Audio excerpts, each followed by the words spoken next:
Hello बच्चों, तो आज हम शुरू करने वाले हैं क्लास 6 मैथ्स एनसीईआरटी, जिसका चैप्टर नंबर है 7 फ्रैक्शन। इसके एक्सरसाइज सॉल्व करने से पहले हम सॉल्व करेंगे मतलब हम देखेंगे कि फ्रैक्शन क्या होता है, उसके टाइप्स क्या होते हैं, जिससे हम जो क्वेश्चंस करेंगे वो बहुत ही ईजी सॉल्व हो जाए। तो देखते हैं fraction. Fraction is basically defined as a part of a whole number. ठीक है, इसको हम ये डिफाइन करता है होल नंबर का पार्ट। एंड एक्सप्रेस करने के लिए हम ये यूज़ करते हैं रेशियो बिटवीन टू इंटीजर्स। दो इंटीजर्स के बीच में रेशियो क्या है, उसके लिए फ्रैक्शन को यूज़ करते हैं। इसका जो अपर पार्ट होता है उसको न्यूमरेटर बोलते हैं, जो लोअर पार्ट होता है उसको डिनोमिनेटर बोलते हैं। जैसे मैंने यहाँ पे एग्जांपल लिया है 3/4, तो 3 is numerator and 4 is denominator. And पूरा रीड करने के लिए आप इसको रीड करोगे 3/4। तो ये तो बात हो गई फ्रैक्शन की। नाउ फ्रैक्शन कितने टाइप्स के होते हैं, तो फ्रैक्शन जो होता है बेसिकली 5 टाइप्स के होते हैं। Proper fraction, improper fraction, like fraction, unlike fraction and आता है मिक्स फ्रैक्शन। उसके बाद एक और होता है इक्विवेलेंट फ्रैक्शन, वो हम लास्ट में देखेंगे। पहले हम देखते हैं कि प्रॉपर फ्रैक्शंस क्या होते हैं। प्रॉपर एंड इम्प्रॉपर में बेसिकली जो डिफरेंस होता है, प्रॉपर फ्रैक्शन में जो डिनोमिनेटर होता है वो न्यूमरेटर से हमेशा ग्रेटर देन होता है। जैसे 4/5 मैंने लिखा है एंड 3/7 लिखा है, राइट। उसके बाद आता है improper fraction. Improper fraction basically proper fraction का अपोजिट होता है, जिसमें न्यूमरेटर जो होता है वो बिगर होता है ना। डिनोमिनेटर ऑलवेज लेस होता है, तो न्यूमरेटर ऑब्वियस सी बात है बिगर होगा, जैसे 4/3 मैंने लिखा है, राइट। तो इस तरीके से हमने प्रॉपर इम्प्रॉपर देख लिया। अब बात आती है लाइक मिक्स्ड फ्रैक्शन और उसके बाद लाइक एंड अनलाइक। तो मिक्स्ड फ्रैक्शन बेसिकली होता है ये whole number and proper fraction. जैसे मैंने 16 is a whole number and 3/7 है, जो हमने 3/7 शो किया है वो प्रॉपर फ्रैक्शन का शो किया है। यहाँ पे देख सकते हैं डिनोमिनेटर बड़ा है एंड न्यूमरेटर छोटा है, तो इसलिए प्रॉपर फ्रैक्शन हो गया। उसके बाद हम देखेंगे कि लाइक फ्रैक्शंस क्या होते हैं। लाइक फ्रैक्शन बेसिकली वो होते हैं जिनके डिनोमिनेटर जो हैं वो सेम होते हैं। जैसे आपने 3-4 फ्रैक्शन लिखा हुआ देखा और उसके डिनोमिनेटर सबके सेम है, तो वो हो जाएगा like fraction. Unlike fraction is जिसके डिनोमिनेटर डिफरेंट है ना। जैसे कि ये लिखा मैंने 6/25 एंड 6/26। तो आई होप आपको ये अच्छे से समझ में आया होगा। उसके बाद देखेंगे कि हम फ्रैक्शन को रिप्रेजेंट कैसे करेंगे। इसको हम रिप्रेजेंट कर सकते हैं नंबर्स के फॉर्म में, फिगर्स के फॉर्म में, वर्ड्स के फॉर्म में। जैसे मैंने कुछ यहाँ पे फिगर्स बनाए हैं, देख सकते हैं। 1/2 के मैंने 2 को मैंने फिगर के फॉर्म में ऐसे शो किया है। नंबर्स में लिखना है तो 1/2 लिख दो, एंड अगर वर्ड्स में लिखना है तो हाफ। वैसे ही 1/3, 1/3 या फिर फिगर के फॉर्म में। तो इस तरीके से आप इनको रिप्रेजेंट कर सकते हो। देख सकते हैं मैंने फिगर बनाया 1/4, दैट मीन्स कि जिसमें 4 पार्ट्स हैं और एक पार्ट को मैंने यहाँ पे कलर किया है, तो दैट मीन्स 1/4। एंड 3 पार्ट्स को कलर किया है 3/4, तो 3/4 रीड करेंगे, राइट।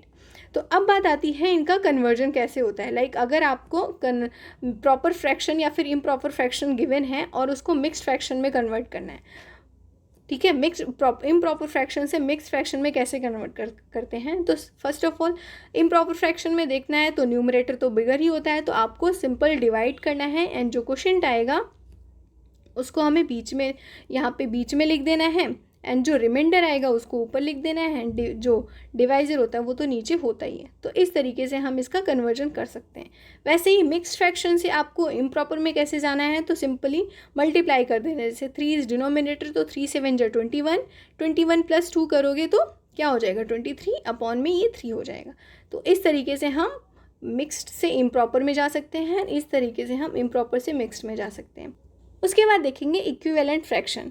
इक्विवेलेंट फ्रैक्शन प्रॉपर के भी हो सकते हैं एंड इम्प्रॉपर के भी हो सकते हैं, एंड बहुत सारे इक्विवेलेंट फ्रैक्शन आप बना सकते हो। इसमें क्या करना होता है, न्यूमरेटर एंड डिनोमिनेटर दोनों को सेम नंबर से मल्टीप्लाई करना होता है एंड आपको इक्विवेलेंट फ्रैक्शन मिल जाएगा। जैसे 1/2 एंड 2/4 आर इक्विवेलेंट। क्यों? क्योंकि आपने 2 का मल्टीप्लाई ऊपर भी किया है नीचे भी, 2 × 1 = 2 एंड 2 × 2 = 4। तो ये तो था एग्जाम्पल इक्विवेलेंट फ्रैक्शन का। अब इसमें एडिशन सब्ट्रैक्शन कैसे करते हैं, तो सिंपल सा है। एडिशन में आपको क्या करना है, अगर डिनोमिनेटर सेम है तो सिंपली आप इसको न्यूमरेटर को ऐड ऑन कर दो, आपका आंसर आ जाएगा। बट अगर डिनोमिनेटर डिफरेंट है तो आपको एलसीएम फाइंड आउट करना है 3 और 4 का। तो 3 और 4 का एलसीएम 12 हो जाएगा। उसके बाद क्या करना है, जब 12 आ गया तो 3 से डिवाइड करना है 12 को, तो जितना क्वेश्चन आएगा 3 4 जा 12 होता है, उस 4 का मल्टीप्लाई 1 में करना है, तो उसके बाद यहाँ पे 4 1 जा 4 हो जाएगा। सेम अब इसको हम 4 के साथ करेंगे। 4 से 12 को डिवाइड करोगे तो 3 आएगा आंसर। अब उस 3 का मल्टीप्लाई इस 2 में करोगे तो आंसर 6 आएगा। तो अब बस 4 + 6 कर देना है। 4 + 6 करोगे तो 10 हो जाएगा, 10/12। इसको लोवेस्ट फॉर्म में कन्वर्ट करोगे तो 5 2 जा 10 एंड 6 2 जा 12। तो ये तो हमने LCM के थ्रू देख लिया। एंड सब्ट्रैक्शन कैसे करते हैं, तो सब्ट्रैक्शन भी बिल्कुल एडिशन की तरह ही होता है। जस्ट क्या करना है, अगर यहाँ पे एडिशन है तो यहाँ पे सब्ट्रैक्शन हो जाएगा। एंड LCM उसी तरीके से फाइंड आउट करना होता है। अब बात आती है मल्टीप्लिकेशन कैसे करते हैं। तो मल्टीप्लिकेशन भी बहुत ही ईजी है, चाहे वो प्रॉपर से प्रॉपर फ्रैक्शन का मल्टीप्लिकेशन हो, चाहे इम्प्रॉपर का इम्प्रॉपर के साथ हो, या फिर प्रॉपर का इम्प्रॉपर के साथ मल्टीप्लिकेशन हो। तीनों केस में आपको सिंपली क्या करना है, सामने सामने मल्टीप्लाई करना है। जो आंसर आएगा, जैसे यहाँ पे 1/2 का मल्टीप्लाई 2/3 से किया तो 2 1 जा 2, आंसर आया 2, 3 2 जा 6। अब इसको लोवेस्ट फॉर्म में कन्वर्ट कर दो, सिंपल 1/2, 2 1 जा 2, 2 3 जा 6, तो ये 1/3 इसका आंसर आ गया। वैसे ही इसमें भी किया, 12 को 6 से डिवाइड किया तो आंसर 2 आ जाएगा। सेम इसमें भी मैंने यही किया। ये बिल्कुल ईजीएस्ट फॉर्म है, इसको करोगे तो आप बहुत ही आसानी से सॉल्व कर सकते हो। अब बात आती है डिवीज़न कैसे करते हैं। तो डिवीज़न भी बहुत ही ईजी है। डिवीज़न में क्या करना है आपको, जस्ट अगर ये डिवीज़न गिवन है तो सिंपली जो सामने वाला नंबर है उसको हमें चेंज कर देना है। 3 को ऊपर ले जाना है, 1 को नीचे लेके आना है। लाइक डिनोमिनेटर को न्यूमरेटर में कन्वर्ट करना है, न्यूमरेटर को डिनोमिनेटर में। तो ये हो जाएगा 1/2 मल्टीप्लाई बाय 3/1, तो आंसर आएगा 3/2। सेम मैंने यहाँ पे किया है, 4/3 को डिवाइड किया है 3/2 से, तो आंसर आया 4/3। ये कन्वर्ट हो जाएगा तो 2/3 हो जाएगा, आंसर आएगा 4 2 जा 8 एंड 3 3 जा 9, तो 8/9। तो इस तरीके से हमने फ्रैक्शन को अच्छे से देख लिया कि फ्रैक्शन होते क्या हैं। अब जो चैप्टर हम सॉल्व करेंगे बहुत ही इजी तरीके से सॉल्व हो जाएगा। आई होप आपको बहुत ही अच्छे से समझ में आएगा, और अगर अच्छा लगा होगा और समझ में आया हो तो इस वीडियो को लाइक शेयर एंड सब्सक्राइब करना नहीं भूलें। मिलते हैं हम इसके एक्सरसाइज में।